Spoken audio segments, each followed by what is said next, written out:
family, welcome back to another Fearless Footballer episode. Super pumped to have you with us today. If you are watching, we're in a slightly different room environment. We are in the Sunshine Coast visiting some friends, so we're just getting some podcast episodes done whilst we can, but I'm glad to have you with us on this beautiful Tuesday. If it's a different day, I hope you're having a great day there as well. On the previous episode, we spoke about my decision to move from from Melbourne back to Adelaide, which was one of the hardest decisions I've had to make because as I spoke about, the genuine connections that I made, I felt were so much deeper than anything that I had experienced in Adelaide. Because I did have a bit of a name in Adelaide, I felt like some of the connections and relationships that I had were pretty fake and forced in a way.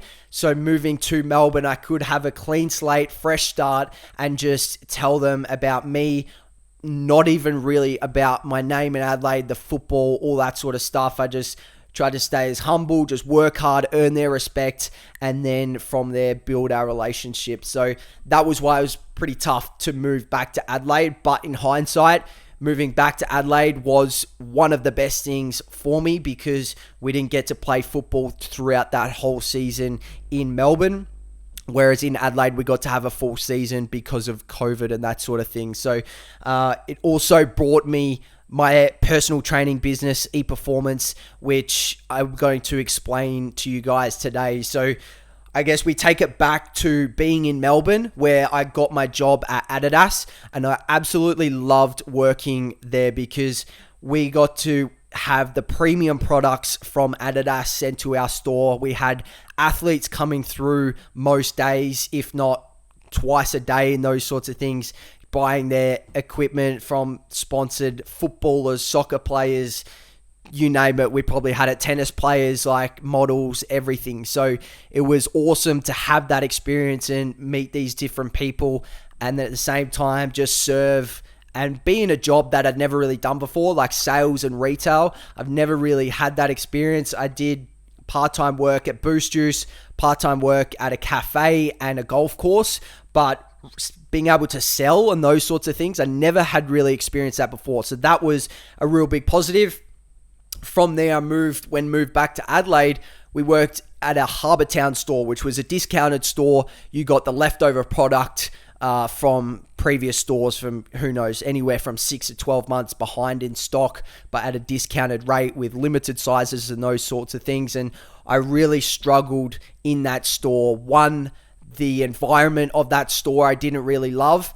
And two, the customers that were coming through was just a different level of customers because at a premium store with full pricing, you're going to attract different people to that store. Plus in Melbourne, they have a lot more money. They have high paid jobs, all that sort of stuff. So it was a very big contrast in stores and environment and people coming in and wanting cheaper and cheaper discounts. But when the price is already discounted, asking for these sizes, which we don't have. And just the environment was not, I don't want to say toxic in a way, but just wasn't enjoyable for myself. So I was really struggling and was really not enjoying it, was wanting to quit, but I didn't have anything else. Like I was doing a little bit of uni at the time, studying, and then doing work part-time, but I just didn't have that enjoyment. And I remember I would get to Saturday or the weekends, and for whatever reason, I could not sleep. We weren't playing footy at the time, but weekends I couldn't sleep, and I knew there was something that was coming my way, but I just didn't know what it was. And the podcast that I have spoken about on this podcast before, the 31-minute podcast by Matt Steinwade, I remember messaging him one night because I just had the feeling that I needed to message him for whatever reason it was, and I just could not get to sleep. I was super excited, but I didn't really know about what yet. I knew there was something bigger, there was something trying to call my name and bring me closer to it, but I had no idea what it was. And I messaged him saying, "Hey mate, do you have any advice for me? Because I know there's something bigger out there for me. I know just talking to people that want more discounts at a retail store is not my life path. And I know there is something in the bigger picture for me." He actually didn't respond to that message, which is completely fine because he's not a therapist. He works in real estate and is super, super busy, has a super successful company. So I didn't sort of expect a response, but was kind of hoping for one. Anyway, I think a few weeks or a couple months later, COVID hit, which meant football had stopped. We weren't playing that. Our job had closed down. We stayed open for a couple extra weeks and then eventually we got told to close down. Luckily, we were getting JobKeeper payments. So I was getting $750 a week to sit at home, do some study. And at the same time, I got a bit of gym equipment from our Glenelg gym because I was like, I need something. Otherwise, I'm going to go crazy just sitting at home doing nothing. But was lucky enough to get those $750 payments coming through each week. So that was kind of the financial stress sorted, even though I was living at home as well. So pretty much all of it was savings, paid a little bit of rent, but most of it was savings. And then got some gym equipment because I knew I was going to go crazy. So brought that into the house. I had one barbell. I had 27.5 kilo dumbbells, 17.5 kilo dumbbells. I had weight plates that could load up the barbell to about 110 to 120 kilos. And then mum had a bench. She had 10, 9, 7, 5, 3 kilo dumbbells and maybe 1 kilo. I can't remember. And that was the gym setup. And I would use ladders. Dad had 2 ladders.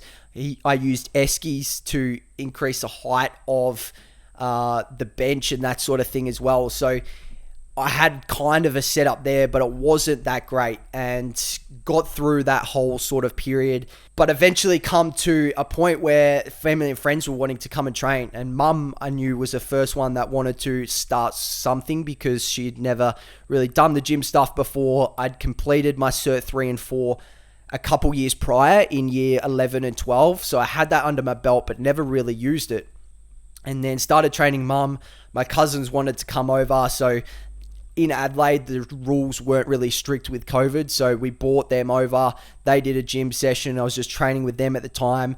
Then it got to a point where I wanted to coach them. So I would train before and started coaching them. Then they just started bringing a few different groups in, wanted some friends. I started posting it on social media.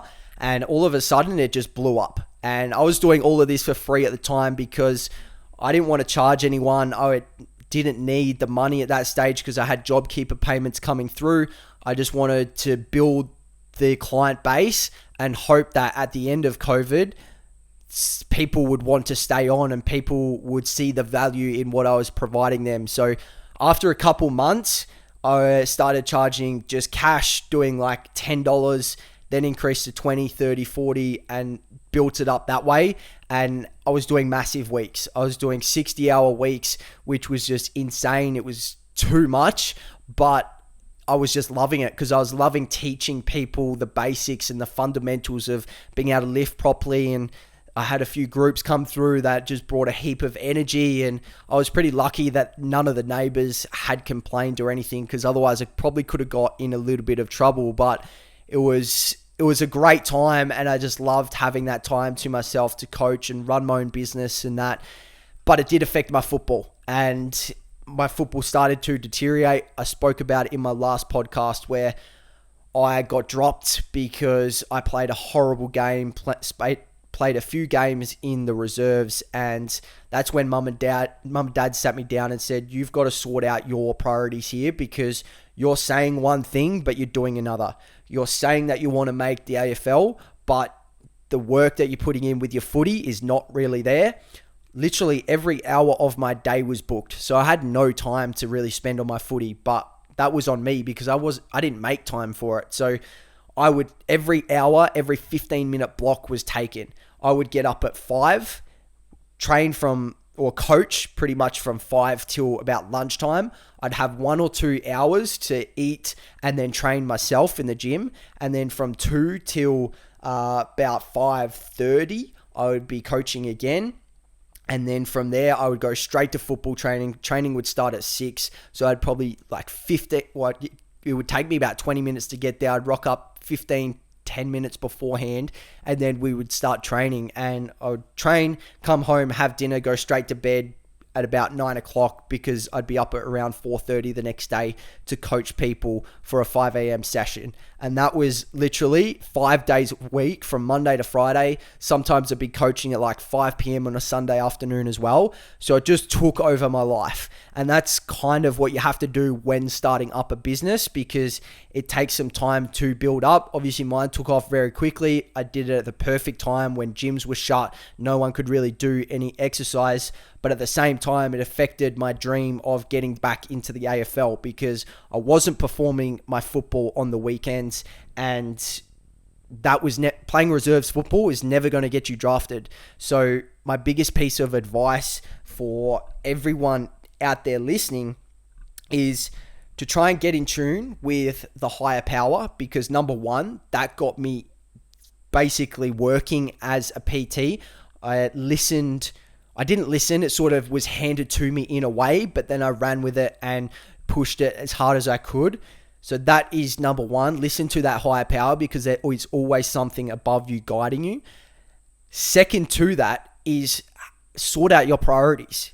Mum and dad sat me down and said, you've got to restrict the amount of hours you're doing. You can only do 20 hours a week. You have to make that work. And this time on a Friday, you have to stop because you have to get yourself ready and prepped for your Saturday game. There's to be no clients over the weekends. You start a little bit later so you can prioritize your sleep. And they're only doing this for my best interest. At the time, I struggled to see that. And mum and dad, if you're watching, I apologize for that. But they were doing it for my best interest to be able to try and match up and align with your goals. So that is my second learning for you guys, for anyone watching, whether you're 15, 20, 25, 30, whatever age you are. If you've got big goals, they require big actions. All right. I had big goals and I wasn't taking any action towards those goals. So if you set those goals, write them out, write a plan, write a weekly structure, weekly skeleton, which I've spoken about in my YouTube. If you haven't watched my YouTube or don't know about it, get on there, have a listen, have a watch. I write out a weekly skeleton of everything that I need to do, that no matter what happens during the week, I've been able to move my life forward.